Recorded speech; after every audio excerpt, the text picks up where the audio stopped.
I thought you'd never ask. I even wore my special caw shirt for the occasion. Speaking of which, let me start with a disclaimer. You will notice that that relic is missing. You're feeling extra talkative today. If I could tear that one, I think we all know exactly where it would go. Right there. I'm an introvert. Let's get to the good stuff. I.e., first off, 2 extra cards. Are you kidding me? That's huge. If you build a small deck, you can have every card in your hand every time. Speaking of awesome, curse is giving you trouble? Not anymore. Sure, you have to give up 1 HP, but it's an incredibly small sacrifice, especially considering that curses not only take up valuable space for other cards, but can also do damage far greater than 1 HP.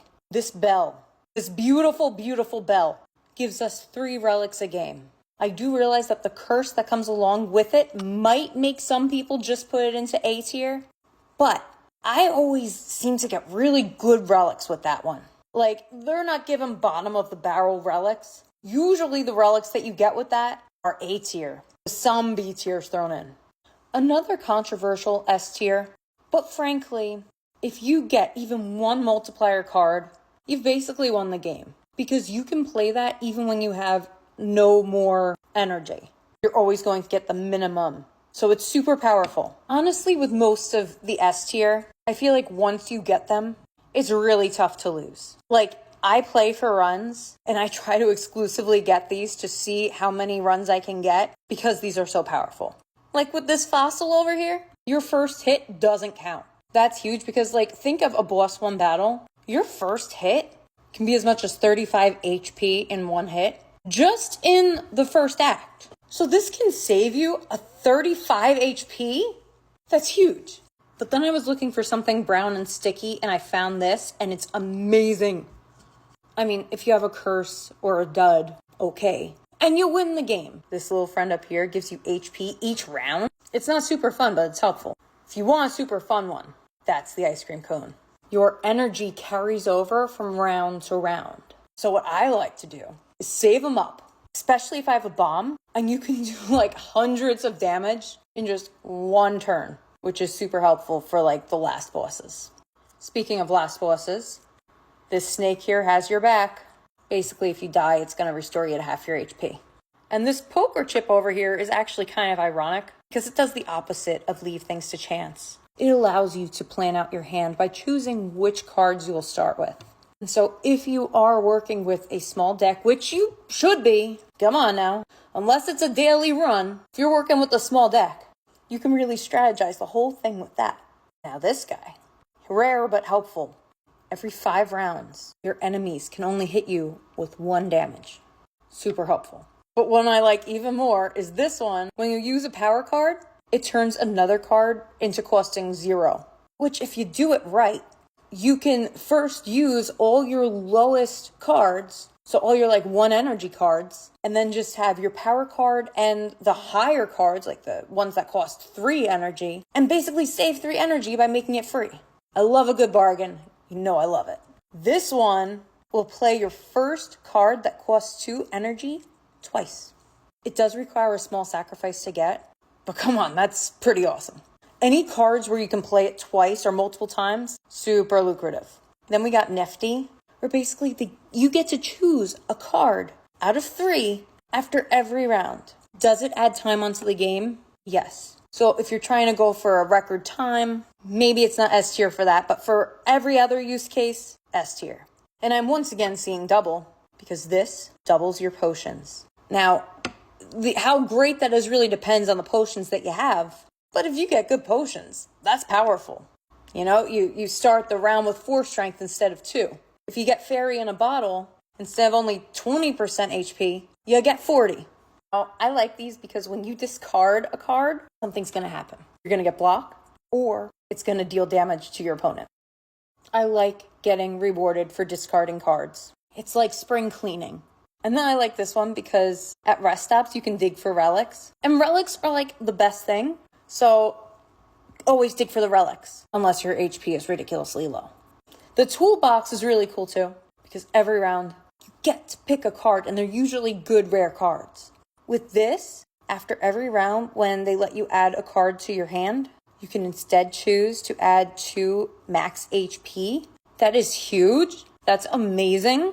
that is one of the best relics ever because you don't need a big deck of cards in your hand. It doesn't help 99% of the time. But having more HP, that's helpful. Inception, it's the unceasing top, and it will ensure that you never run out of cards.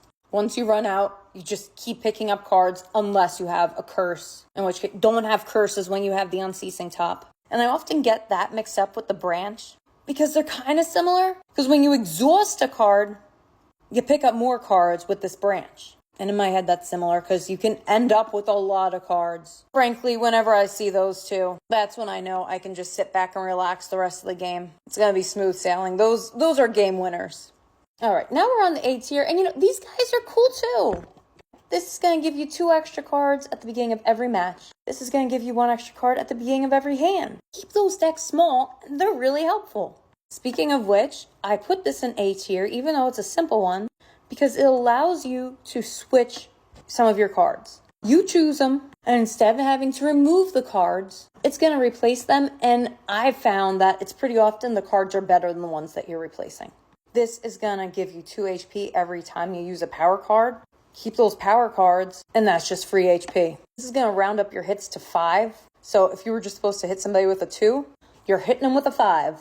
You know how I'm rubber and you're glue and everything that you say and me bounced off of me and sticks to you? Well, so do these thorns. And that's literally what this does. If an enemy goes to hit you, they get hit and lose 3 HP.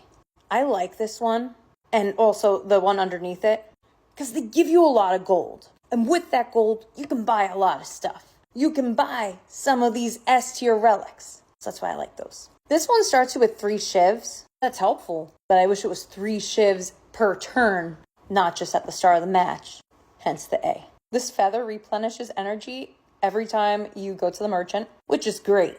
But this one will not only refill your HP all the way up, it'll also give you 7 more. Now that I think of it, I probably should have put in S tier, but it's just not as fun as one like ice cream or the sticky one. So I don't know. It's like an A+ tier. The crown is cool because it gives you more energy, but it reduces your choice in cards, which isn't a huge loss if you're keeping a small deck. But if you're trying to collect rare cards, that's kind of not great. But you can make cards work. It's not all about the cards. So that's why I feel like that can still be super powerful. Speaking of which, a lot of these can be super powerful if given the right circumstances. Like this guy that looks like a macaroni is great because when you knock out one enemy, you get more HP and more cards. But if you're playing around where there's only one enemy, it's useless. Same thing with this. Like, sure, it makes everything in the gift shop half price, but if you're at the end of the game, what does that matter? This is cool because it hits your enemies with 3 damage at the beginning of every hand, which is super helpful. I would rank it higher, but it's only 3 damage, which is great, but it's not 5. This negates the next 2 curses that you get. How cool is that? This gives you 6 block as long as you don't have any block. I often make the mistake of forgetting that I have that and then wasting block cards, which is the only reason that is not S tier. This one's so fun because it transforms all your original strikes and defends into rarer ones. And you usually get really good stuff. But speaking of frustrating because of my own user error, this will add 25 HP right before a boss battle. But I often rest just out of habit and then completely waste it. But if you have a toque, instead of resting, just remove a card. This one's great because you pick up extra cards, but you can only play 3 cards to begin with, which is pretty tough. How am I out of time? I'm not even through A tier. To be continued.